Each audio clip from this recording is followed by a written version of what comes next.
how you can start your own acting career. This is one of the things you gotta do as an actor.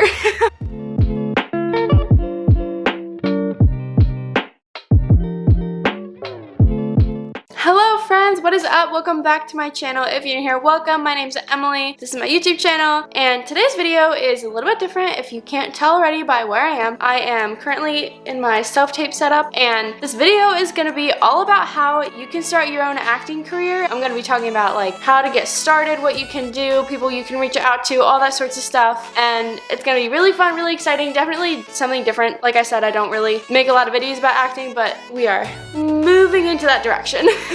I don't know why I did that. But yeah, before we get into this video, don't forget to give it a thumbs up, subscribe, comment down below, mbibs to get a notification shout out, and let's get into this video. Okay guys, so as you can see, I'm at my self-tape setup right now, and I figured this was a good place to make a video about acting because, you know, this is one of the things you gotta do as an actor. But yeah, so I just wanted to quick talk about like some very like basic intro stuff if you're like brand new, haven't done anything at all, because I'm not a professional. I just want to put this out there first. Everything that I say is my own experience and opinions. Other people are going to tell you different things. Definitely people who are like professionals who have been in the business for like 20 plus years are going to have more knowledge about this than I do, so I just want to put that out there right now. Take everything I say with a grain of salt. Really, that goes with like this industry in general, because everybody has their own opinions and thoughts, but I just had to put that out there first before I get into this video. So I just wanted to start by kind of explaining how I got started and what I did to get started. I talked about it a little bit in my Q&A video, but I didn't like go into detail that much, but that's what we're gonna do first. So basically I got started, well, so first when I started, I was kind of thinking about if I wanted to go to like a acting school, like a college that has a great performing arts program, or if I just wanted to do this online school that I'm already doing, because at the time I was still at a university. I was at Westchester University, but it was online because of COVID and all that. That's kind of the debate a lot of people have who want to become actors, is should they go to like Juilliard, Carnegie Mellon, or like some other huge acting school like NYU or something like that. And personally for me, that was not an option financially, because they're incredibly expensive schools and they are also very hard to get into, especially if you're brand new as an actor. Like most people who go to schools like that have been acting since they were kids in like theater programs in their schools and performing arts high schools. So it just didn't really make sense for me to do that, and I already knew some people who recommended like classes I could take that were like with a studio. So I decided to go down that route, and I transitioned to online school all the time. So I was at Westchester University, and they're in person now, but when I first started all of this, it was online because of COVID, and I decided I just wanted to stay online because like acting, you have to be very flexible. You can't be like, oh, I can't be there at that time because I have school, but I can be there after. Like that doesn't work. Like they're just gonna say no and find someone else who can do it. So keeping my schedule flexible was like a really big priority for me, and doing school online, specifically at Arizona State University, makes that very, very easy and possible. I get to do my classes whenever I want, but you know, there's a lot of things to take into consideration with that, because a lot of people like the structure of in-person school and having a teacher constantly like reminding you of things you gotta do. But when you're online, you're depending on yourself to be there and show up for yourself online. But for me, that was pretty easy because I was always good in school. Like I had mostly A's and B's, and I'm pretty self-motivated, so it's easy for me to just tell myself like, oh, I need to do this today and this today and this today. So it's just kind of what's been working for me, and it also allows me to be able to travel around and potentially move to Los Angeles, because I wouldn't be able to move if I was still at Westchester University. So that was one aspect of it that I had to really think about. But if you're younger, if you're still in high school, you're not really probably thinking about that much, unless you are thinking about going to a college for performing arts. A lot of people do that as well. You know, it's very individual situations, and you just have to analyze like your life, where you want to go. Do you want to do theater? Do you want to do film?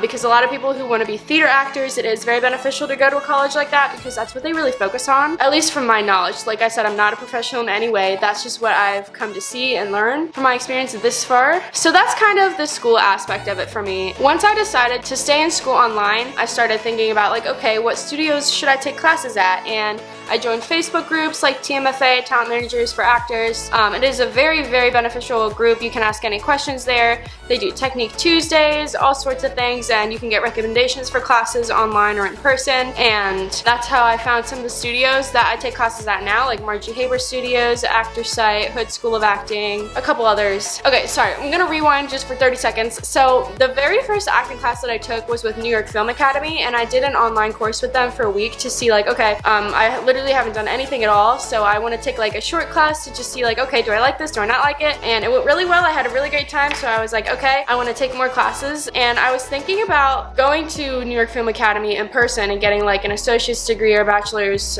because they do have full programs like that. And my dad knows a woman who used to teach there, and I talked to her about it, and she kind of steered me more in the direction of taking classes with another studio instead of going towards the associate's degree or bachelor's degree. So that's kind of how that happened for me. It really is all about who you know, who you can ask questions. And like I said, if you don't know anybody, join Facebook groups. There's so many ways that you can network and connect with people who can point you in the right direction. And one person who's been incredibly helpful for me, her name is Wendy Elaine Wright. She has the Hollywood Winter Circle Academy. She teaches all about the business of acting. She teaches you about headshots, how to build your resume, what steps you need to take to build your career as an actor. I've been with her since July, I think, and she does like weekly Zoom calls, and she brings in people like casting directors, agents, managers, and you can ask questions and just learn so much. So I highly recommend doing that if you are financially able to. There's monthly payment plans, and it's really like, for what you're getting, it is not expensive at all. It seems expensive, but like you're getting so much like crazy important information that you can't get anywhere else. Like, she has so many people who have been acting for years and years come in to talk, and they're like, oh, I wish we had this around when I was getting started, because nobody really told you exactly what to do, but that's what Wendy does in this program. So I definitely recommend checking it out. Check out her YouTube channel. She has a lot of videos on YouTube as well. Yeah, so she is definitely number one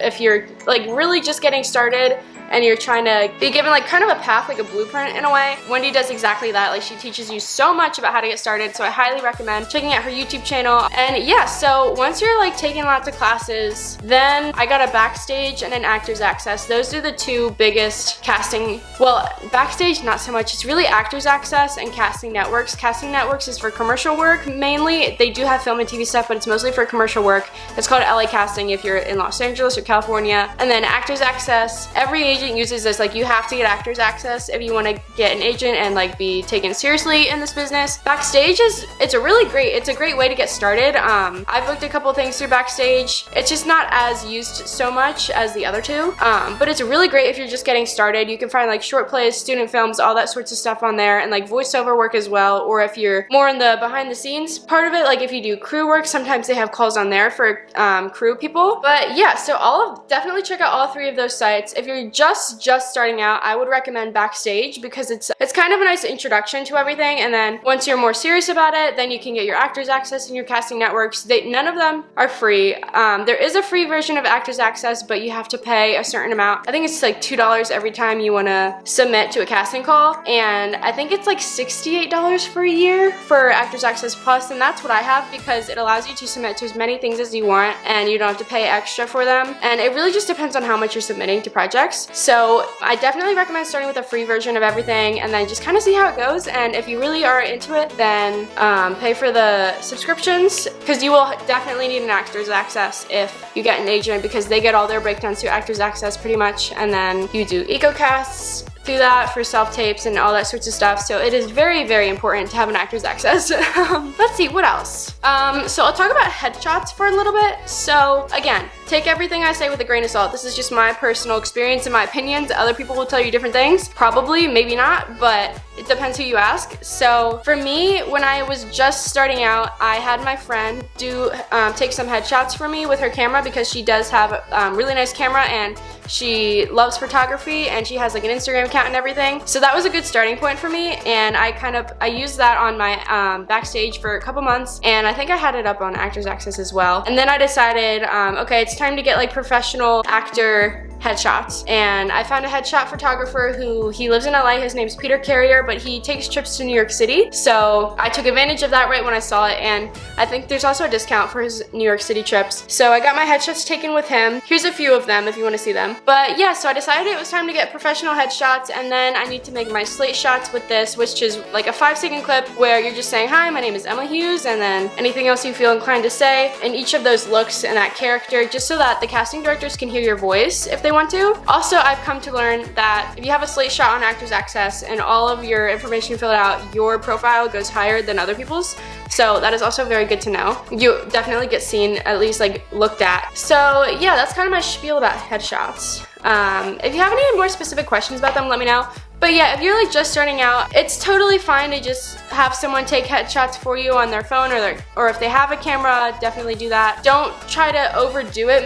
Keep it simple, is what I've been told by a lot of people. Trying to stand out, like, it depends on the casting director, right? So like all of this stuff, everything that people can tell you about acting and what you should or shouldn't do, everyone's gonna have their own opinion on it, you know what I mean? So it really just is what you're able to do, what is accessible to you, and just doing that, and if it works, it works, and if it doesn't work, then try something new, you know? Oh, we can talk about self-tape setups for a second. So I have this, it's really large, it's a blue backdrop that I got on Amazon for like $30, I think. And then I have 2 lights and a ring light. I'm still working on expanding my setup, but you know, if all you have is your phone and a white painted background, that's fine. Like, it literally doesn't matter. You just need something to get started. You don't need a professional camera to do self-tapes. I use it because I already had mine for YouTube, so that's just what I've been able to use, and I got an additional microphone on it to improve the sound quality. But if you don't have that, like literally your iPhone will do everything you need it to do, and you can use iMovie to get started, and just get a light so that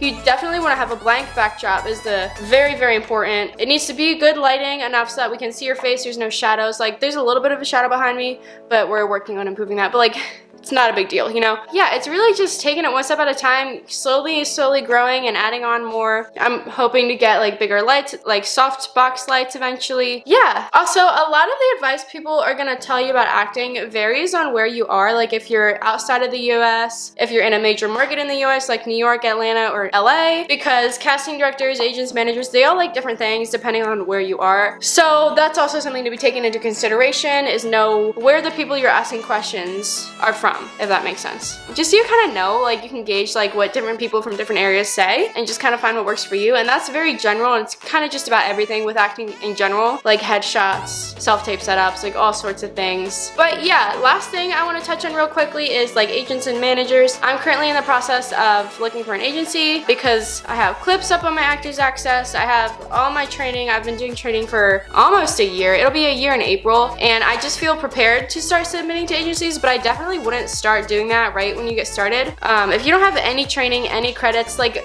they're not gonna look at you. You have to prove yourself to them because this is like an incredibly competitive business. Like I've been looking for agency for like 2 months now, so I'm still looking, and there's also some other factors that go into that, like when I'm moving to LA and stuff, if I want to get a New York agent or if I want to wait till I go to LA. That's kind of a question I have right now for myself, but it really is just such an individual process. So really what I want to say to finish up this video is don't compare yourself to other people, because you don't know what their life is like. You don't know what people are behind the scenes helping them.